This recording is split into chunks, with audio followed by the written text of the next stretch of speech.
ಮನ್ಮಥನ ಮುಂದಿನ ಬಾಣ ಪ್ರಯೋಗ ಅಂದದ ಅರಗಿಳಿ ಲಕ್ಷ್ಮಿಯ ಮೇಲೆ.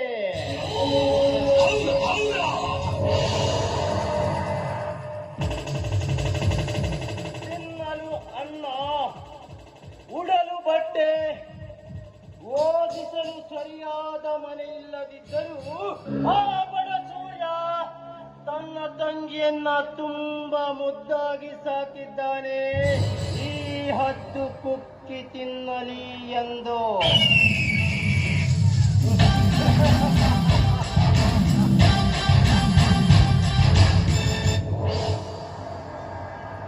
ಅಂದದ ಅರಗಿಳಿ ಲಕ್ಷ್ಮಿ ಅದು ಈಗ ಅರಳಿ ಹೂವಾಗಿದೆ.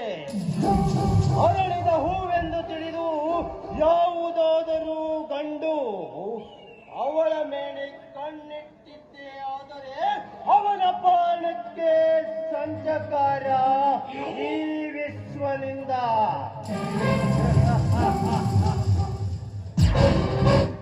ಅಂದ ಚಂದದ ಹೂಗಳನ್ನ ಕಂಡರೆ ಹಾಗೆ ಬಿಡುವ ಮನಸ್ಸು ನನ್ನದಲ್ಲ. ಅದಕ್ಕಾಗಿ ಲಕ್ಷ್ಮಿಯ ಹತ್ತಿರ ಪ್ರೀತಿಯ ನಾಟಕವಾಡಿ ಅವಳಿಗೆ ಪ್ರೀತಿಯನ್ನು ನನ್ನದಾಗಿಸಿಕೊಂಡು ಕಪ್ಪಿನ ರಸ ಹೀರುವಂತೆ ಅವಳ ಯೌವನದ ಸಿರಿಯನ್ನುಂಡು ಆ ನಂತರ ಅವಳ ಕೈಗೊಂದು ಪ್ರೇಮದ ಟಿಕೆಟ್ ಕೊಟ್ಟು ಸೀದಾ ಕಳಿಸುವೆ ಪರಶಿವನ ಸೇವೆ ಮಾಡಲಿಕ್ಕೆ.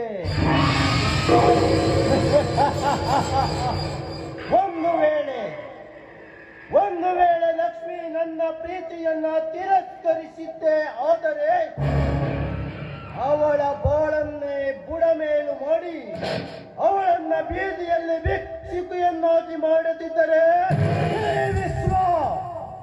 ಈ ವಿಶ್ವ ಅಗ್ನಿಯ ತಮ್ಮ ವಿಶ್ವನೇ ಅಲ್ಲ.